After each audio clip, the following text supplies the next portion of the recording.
Почитувани, добар ден. Ги следите вестите на Канал 8. Најавената кампања за третман против комарците за оваа сезона се уште чека на реализација, иако оптималниот рок за првото прскање одмина.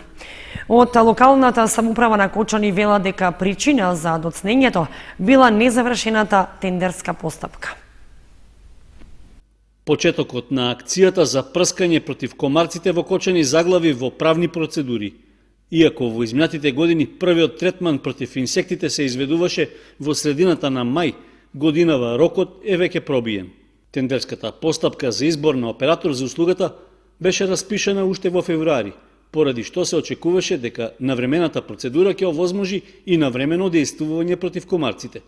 Сепак на терен досега немаше никакви активности, па на последната седница на Советот очекувано дојде и прашањето зошто се чека. Стоплија се температурите, почнаа повторно да се појавуваат комарците и да представуваат проблем на граѓаните од Кочани, па ме интересира една информација што се презема, како се презема, која е постапката и како ќе бидат третирани и што е планирано.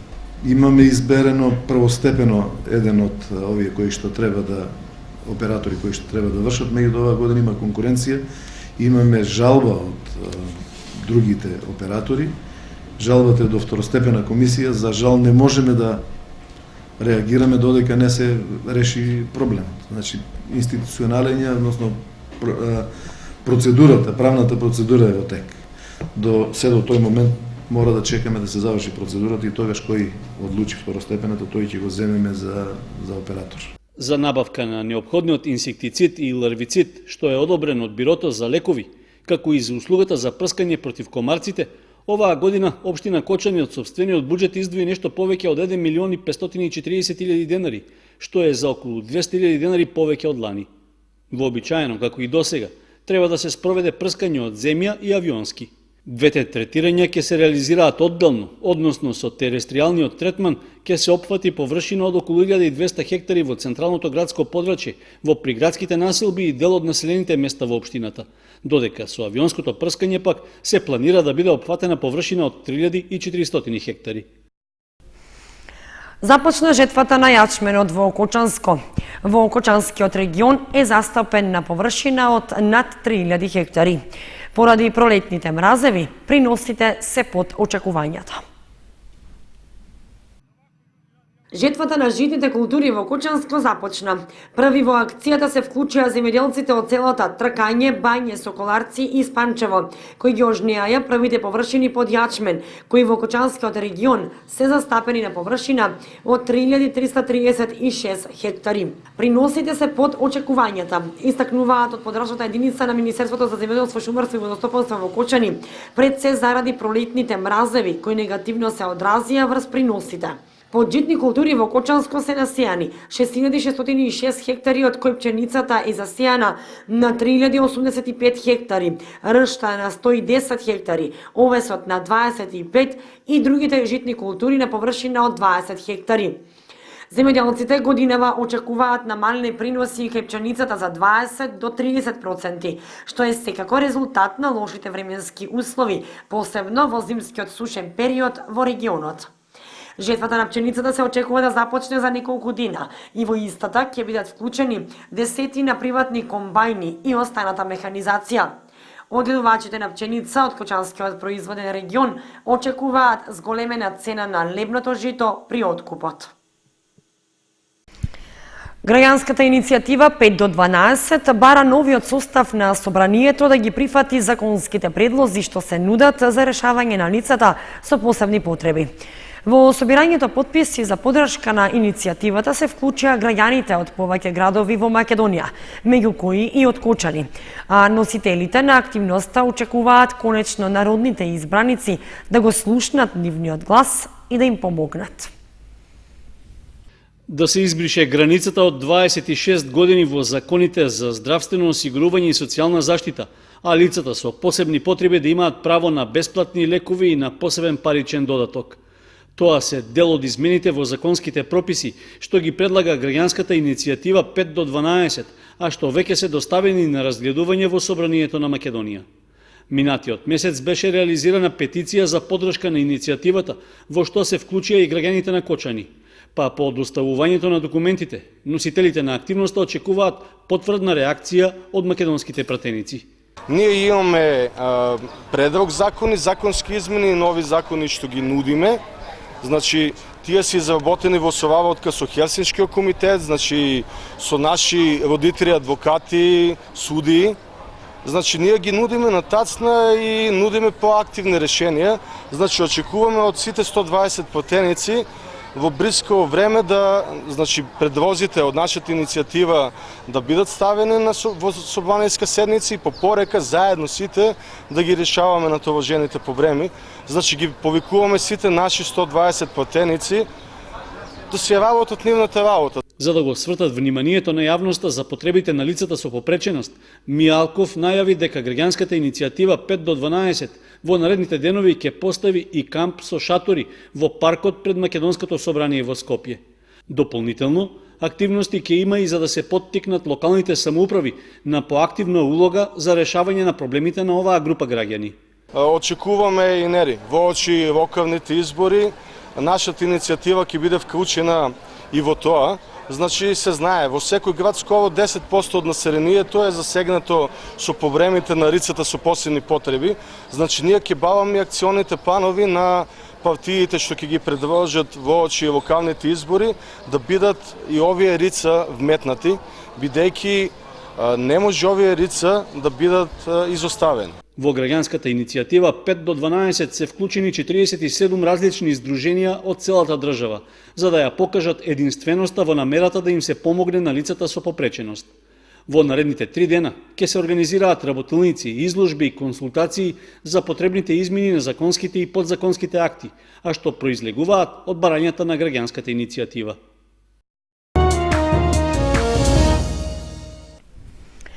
Ротари клубот Кочани Виница викендов со пригодна свеченост го прослави 4-тиот роден ден, при што беа доделени повеќе награди. Истовремено, председателскиот мандат го презеде Владко Димитровски, директор на печатницата Европа 92, кој ќе биде на чело на клубот во наредната година. Во саботата во хотел-ресторанот Александар Парк во Виница, Ротари клубот Кочани Виница со роденденска гала забава ја одбележа 4 годишнината од основањето. Централниот дел на вечерта беше посветен на проектот Ротари млади лидери, при што беа наградени најуспешните матуранти од трите средни училишта во Кочани и Виница. Оваа година на 10 делува на 9 деца по 12 денови, плюс им делуваме ваучери за учување на странски јазик и дел некои од нашите пријатели имаат некои посебни изненадувања за нив.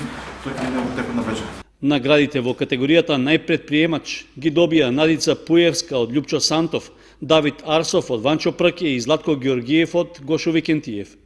Како најхумани средношколци беа наградени Димитар Милцов од Ванчо Прке, Михаела Велинова од Гошо Викентиев и Билјана Петрова од Љупчо Сантов. Со цел да ги мотивира и да им посака успехи во натамошното образование, Ротари клубот Кочани Виница ги награди и правенците на генерацијата Филип Војновски од Гошо Викентиев, Теодора Георгиева од Љупчо Сантов и Дамјан Павлов од Ванчо Прке. Исто така, средношколецот Филип Војновски доби и награда Диамант од Сашо Дуковски од Ротари клубот Камени мост од Скопје. Годинава Ротари клубот Кочани Виница прими 3 нови членови, а на роденденската гала вечер досегашниот председател на клубот Кирил Шуперлиски му го предаде председателскиот мандат на идниот едногодишен председател Владко Димитровски. Во своето обраќање Шуперлиски истакна дека во годината што изминала Ротари клубот Кочани Виница реализирал повеќе активности, меѓу кои посебен белик оставил кабинетот по роботика во Кочанското средно техничко училиште. Втора и трета награда за учениците од училиштето за цртање и сликање при Центарот за култура Бели Мугри од Кочани на меѓународната ликовна колонија Лазар Софијанов во Кратово. На Националната галерија во Скопје пак Љупка Коцева ја освои втората награда за сликарство. Успешно заврши 24-та меѓународна детска ликовна колонија Лазар Софијанов Кратово, во која учествуваа 28 млади уметници и 5 ментори од Македонија, од градовите Прилеп, Кочани, Струмица, Пробиштип, Кратово, Куманово. Имаше и гости од Софија, Република Бугарија. Колонијата траеше 5 дена, од 12 до 16 јуни, а од Кочани учествуваа 2 ученички од училиштето за цртање и сликање, што работи при Центарот за култура Бели Мугри, Пандора Манева и Марија Гушкова, кои освоија награди. Марија Гушкова доби трета награда, а Пандора Манева доби втора награда, која што е за поздрав. Значи, воедно им честитам и тоа, освен што е успех на учениците, е голем успех и за институцијата, за училиштето. Теми на оваа ликовна колонија претежно беа, значи, старите кули, мостовите, карактеристични за Кратово, кој што изобилува со една архитектура специфична за градот, и по кажувањето на учесниците, значи, дојдоа со преголеми инспирации за понатамошно творење и создавање на уметнички дел. Димитрова ја истакна и наградата на Јана Илијаска да патува во Дизниленд и додаде дека пратиле цртеж на конкурсот, но не очекувале дека наградата ќе отиде во незините раце. Инаку, други ученички кои добија признание за учество на истиот конкурс се Сандра Јорданова, Ива Јованова, Цветанка Јованова и Сара Таковска. Учениците од училиштето за цртање и сликање од Кочани учествуваа и во Националната галерија Мала станица во Скопје на 10-тиот младински пролетен салон. Таму учество зедоа Пандора Манева, Љупка Коцева, Бранко Манчев, Павел Николов и Ангела Иванова. Се вратија со освоена втора награда на републичко ниво за сликарство, а ја освои ученичката Љупка Коцева. Извиднички камп се одржа изминатите денови во Свети Николе, на кој учествуваа ученици од Кочани. Тие имаа обука за ориентација и преживување во природа, а носител на активностите беше извидничкиот одред Ластовица во соработка со Сојузот на извидници на Македонија. Извидничкиот одред Ластовица продолжува со засилено темпо да ги остварува своите планирани активности за оваа година. Како што веќе беше најавено, на крајот од минатата недела се одржа камп во извидничкиот центар во селото Орел кај Свети Николе, а локацијата не беше случајно одбрана, туку е резултат на позитивните искуства што ги имаат кочанските извидници од минатата година. На кампот учествуваа околу 90 ученици од основните училишта од Кочани, предводени од 10 професори кои го сочинуваат старешинството на одредот. Кампот беше организиран во 2 смени, а како гости беа поканети и извидници од извидничките одреди Јадрана од Скопје и Гоце Делчев од Свети Николе. Учесниците на кампот имаа можност и практично да се запознаат со некои од извидничките вештини за кои досега имале само теоретски познавања. Меѓу другото, младите извидници учеа гаѓање со лак и стрела, што беше спроведено од членови на Сојузот на извидници на Македонија од Скопје. Гостите од невладината Екологик имаа интересна работилница за зачувување на животната средина, а исто така помогнаа и во промоција на вештината одење по јаже. Професорите од Кочани пак спроведоа обуки за ориентација во природа, планинарење, поставување шатори како и културно-забавен живот. Во посебно сеќавање на младите извидници им остануваат утринскиот рапорт, кревањето на државното знаме, како и логорскиот оган, проследен со звуците на неизбежната гитара. Имајќи предвид дека голем дел од учениците првпат кампуваа од старешинството на одредот, велат дека се сосема задоволни од постигнатите резултати и покажаната дисциплина и одговорност меѓу учениците. Во меѓувреме, во извидничкиот центар во Охрид се одржува 7-дневен семинар, односно обука за млади водичи, на кој извидниците од извидничкиот одред Ластовица од Кочани учествуваат со 4 своји представници. Во текот на летото за во Охрид се планирани уште 2 кампувања, а од одредот велат дека е можно уште некое извидничко изненадување.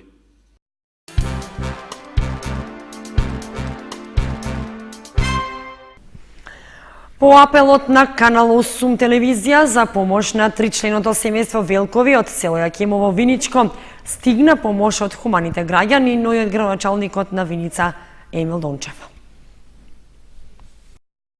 Градоначалникот на Виница Емил Дончев донираше помош за семејството Велкови од село Јакимово, давајќи морална и финансиска подршка на децата Александар и Илина, чиј татко почина пред месец дена, а мајката ги има одамна напуштено. Единствен старател кој се грижи за нив е нивната баба, која за жал со минималната пензија не е во можност да го обезбеди нормалното екзистирање и школување на дечињата. За условите во кои живеат, Канал 8 веќе информираше, а во меѓувреме не изостана поддршката од Црвен крст и повеќе приватни фирми за доизградба на куќата која ја започнале нивниот веќе покоен татко и чичко. За вселување во новата куќа треба уште многу. Општина Виница и јавното комунално претпријатие Солидарност во рамките на своите надлежности ќе го спроведат приклучувањето на водоводната и канализационата мрежа, како и легализацијата на објектот, а на следната седница на Советот ќе биде разгледано барањето за обезбедување дополнителни финансиски средства. Апелот за донации од бизнис секторот, како и од страна на иселениците, останува отворен, а жиросметката на која може да се уплаќаат средствата е во Стопанска банка. Духовна трибина на тема толкување на символот на верата се одржа во библиотеката Искра. Предавач беше Ѓакон Димитар Арсовски, а трибините се со благослов на владиката Иларион. Символот на верата представува кратко и јасно исповедување на христијанската вера. Уште од првите векови на христијанството се појавило потреба верата да се искаже во еден краток текст, посебно кај оние кои се крштевале, кои требало пред црквата да ја исповедаат својата вера и преку едно такво кратко и јасно утврдување, исповедање на верата, да се заштити христијанството од бројните ереси кои тогаш ги имало. Во почетокот имало повеќе символи на верата кои ги пишувале поместните локални православни цркви, а ги одобрувал епископот кои по суштина биле исти, а се разликувале по формата. Така било се додека не се напишал и донел единствениот унифициран символ на верата на првиот Вселенски собор во Никеја од 325 година. Овие и други податоци беа изнесени на духовната трибина на тема толкување на символот на верата, што се одржа во библиотеката Искра во Кочани. Истата е во организација на Воскресение, граѓанска организација од Кочани, а присутни беа граѓани и верници од градот и околината. Предавач е Ѓакон Димитар Арсовски, а трибините се со благослов на владиката Иларион. Ние луѓето поради нашата огревовеност, поради нашата ограниченост, бидејќи сме созданија, не можеме да сватиме таа тајна која што е сокриена од нас и која што ни е дадено во рамките на нашите, пак ќе речеме, интелектуални способности и во рамките на оно што ни е потребно за спасение.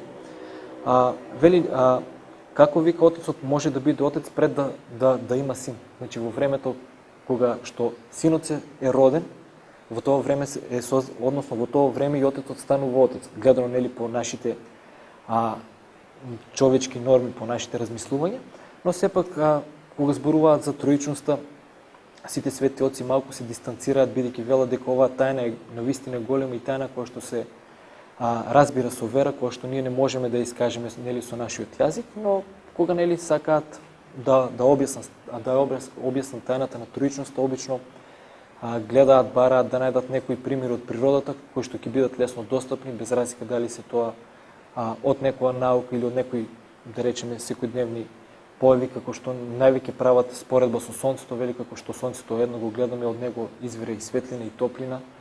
Од граѓанската организација Воскресение истакнуваат дека со оваа трибина всушност завршува сезоната на организирање духовни трибини. Вториот циклус ќе започне од септември.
Почитувани, тоа беше се што ви подготвивме за ова понеделничко издание на вестите на Канал 8. Останете и понатаму со нашата програма. Довидување.